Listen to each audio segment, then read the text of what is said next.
रामायण के 16 जिंदा सबूतों से वैज्ञानिक भी हुए हैरान। हनुमान जी जब समुद्र को लांघकर सीता मैया की खोज करने के लिए खोजते खोजते श्रीलंका पहुंच गए, तो वहां पहुंचकर किसी कारणवश उन्हें अपना विशाल रूप धारण करना पड़ा और इसी वजह से उनके पैरों के निशान वहां चट्टानी पत्थरों पर जम गए। शायद आपने भी ये कहानी सुनी होगी, लेकिन कई लोग इन कहानियों पर विश्वास नहीं करते। अगर आप भी उनमें से एक हैं, तो आपको बता दें कि श्रीलंका में आज भी वहां के चट्टानी पत्थरों पर हनुमान जी के पद चिन्ह साफ साफ दिखाई देते हैं। कई लोग रामायण की कहानी को सिर्फ एक काल्पनिक कथा मानते हैं, वहीं कुछ लोग इस पर विश्वास भी करते हैं। लेकिन जो विश्वास नहीं करते हैं, उनकी आज सारी गलतफहमियां हम दूर करने वाले हैं, क्योंकि आज इस वीडियो में हम आपको रामायण से जुड़े कुछ ऐसे सबूत दिखाने वाले हैं जो आपको बताएंगे कि रामायण की कथा हमारी धरती पर घटित हो चुकी है। वीडियो शुरू करने से पहले हमारे चैनल अनोखी दुनिया को सब्सक्राइब करके बेल आइकन को प्रेस जरूर कर लें। सबूत नंबर 1, रामायण के अनुसार जब सीता माता का हरण हुआ था, तब सीता माता की खोज करते करते राम जी की मुलाकात हनुमान जी से हुई थी। इसके बाद हनुमान जी रोज एक स्थान पर श्री राम की प्रतीक्षा किया करते थे। आज उस स्थान को हनुमानगढ़ी के नाम से जाना जाता है। इसका उल्लेख रामायण में भी साफ साफ देखने को मिलता है। हनुमानगढ़ी में हनुमान जी का एक बड़ा मंदिर भी है। प्रमाण नंबर 2, जब रावण सीता माता का हरण करके श्रीलंका ले गया था, तो अशोक वाटिका में रखने से पहले उन्हें उसने एक गुफा में रखा था। सबसे बड़ी बात यह है कि वो गुफा आज भी वहां मौजूद है, जो देखने में बिल्कुल कोबरा सांप जैसी दिखाई देती है। पर इस गुफा के अंदर जाएंगे तो वहां ढेर सारी नक्काशियां देखने को मिलेगी, जो इस बात का प्रमाण देती हैं कि रामायण की कथा कोई काल्पनिक कथा नहीं है। प्रमाण नंबर 3, इसी तरह दोस्तों, जब श्री राम को सीता जी के बारे में पता चला कि वो कहां पर कैद है, तब हनुमान जी और बाकी लोगों के साथ श्रीलंका के रास्ते पर निकल पड़े, लेकिन बीच में विशाल समुद्र को देखकर वहां पर रुक गए। तब उनकी वानर सेना ने पत्थरों पर राम लिखा और पानी में छोड़ दिया, तो पत्थर पानी में तैरने लगे। इसके बाद पूरी सेना ने मिलकर एक पुल बनाया। आज हम जिस पुल को राम सेतु के नाम से जानते हैं। अब आप ही बताइए दोस्तों, राम सेतु से बड़ा रामायण का और क्या सबूत हो सकता है। लेकिन अगर अभी भी आपको यकीन नहीं हो रहा है, तो आगे सुनिए। जिन पत्थरों से इस राम सेतु पुल का निर्माण हुआ था, अब भी वो वहां पर मौजूद हैं। अब इन पत्थरों की रिसर्च की गई तो पता चला कि पत्थर रामायण युग के ही हैं। इसके अलावा आपने रामायण में ये भी पढ़ा होगा कि लक्ष्मण मूर्छित हो गए थे। उस वक्त हनुमान जी हिमालय से वहां पे एक संजीवनी बूटी का पहाड़ उठाकर ले आए थे। लेकिन कई लोग पूछते हैं कि हनुमान जी अगर वो पहाड़ लाए थे, तो वो आखिर पहाड़ अब है कहाँ। चलिए आज आपको इसके भी दर्शन करा देते हैं। प्रमाण नंबर 4, जब आप श्रीलंका जाएंगे और रामायण के तथ्यों को ढूंढने की कोशिश करेंगे, तब आपको वहां पर भी एक विशाल पहाड़ दिखाई देगा, जिसका नाम आज द्रोणागिरी पर्वत के नाम से रखा गया है।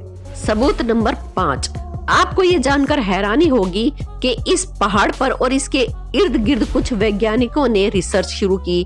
अपनी रिसर्च में उन्होंने पाया कि इस पहाड़ पर कुछ ऐसी जड़ी बूटियां हैं जो सिर्फ हिमालय पर ही पाई जाती हैं। हालांकि वैज्ञानिक भी इस रिसर्च के बाद हैरान हो गए थे।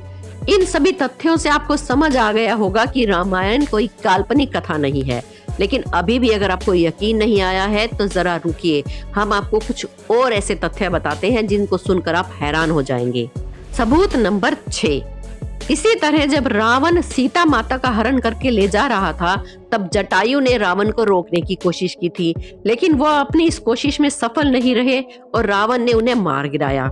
जहां पर जटायु गिरे थे, उस जगह को लेपाक्षी मंदिर के नाम से जाना जाता है। यहाँ पर ऐसे कई सबूत हैं जो आपको ये बताएंगे कि जटायु का पार्थिव शरीर किस जगह पर गिरा था। सबूत नंबर 7, सीता जी को श्रीलंका ले जाने के बाद रावण ने सीता माता को अपने महल में रखने की पेशकश की, लेकिन सीता माँ ने रावण के महल में रहने से साफ मना कर दिया।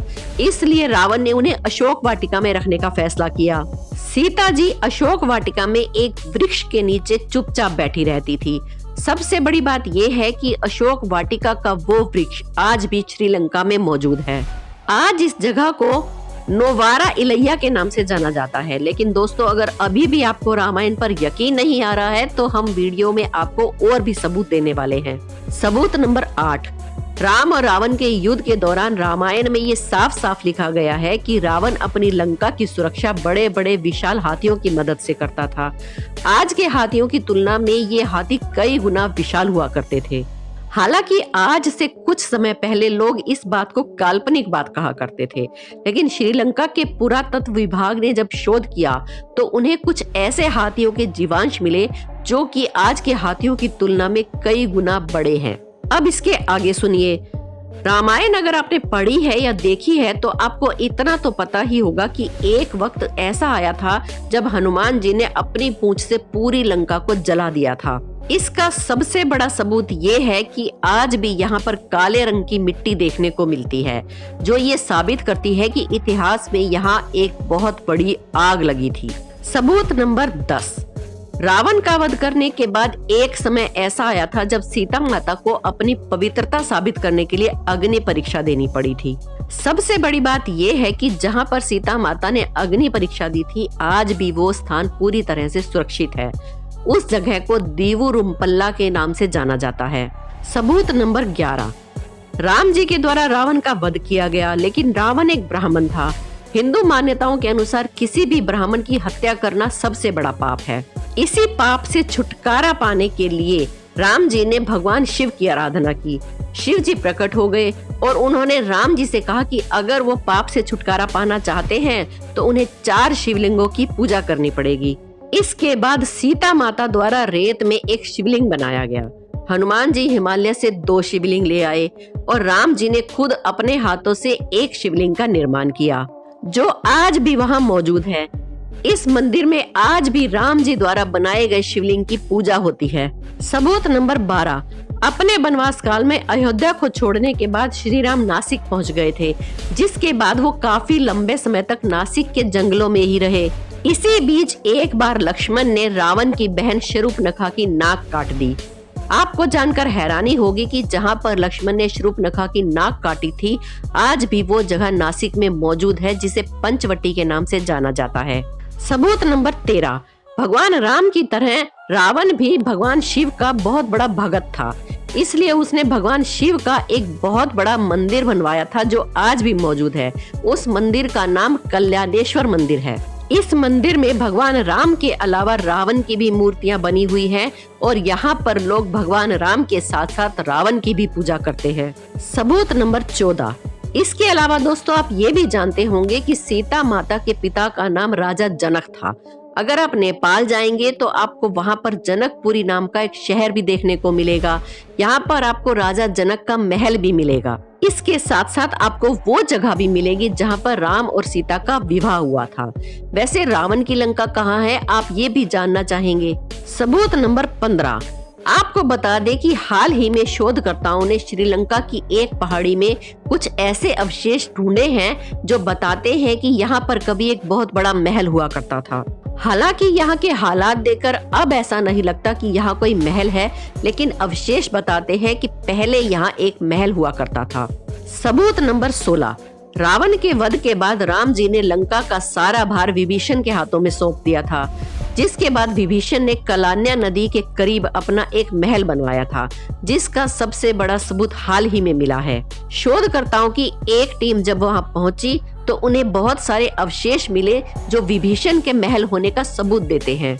तो दोस्तों, अब आपको यकीन आ गया होगा कि रामायण कोई काल्पनिक कथा नहीं है, लेकिन अभी भी इसकी खोज पूरी नहीं हुई है। आज भी बहुत सारे रिसर्चर्स श्रीलंका के इलाके में रामायण के सबूतों को ढूंढने में लगे हुए हैं। हो सकता है आने वाले समय में और भी बड़े सबूत हाथ लग जाएं। तो दोस्तों, इस जानकारी को व्हाट्सएप और फेसबुक पर अपने दोस्तों तक जरूर पहुंचाएं। वीडियो को लाइक जरूर करें। हमारे चैनल अनोखी दुनिया को सब्सक्राइब करना ना भूलें। मिलते हैं अगली वीडियो में। धन्यवाद।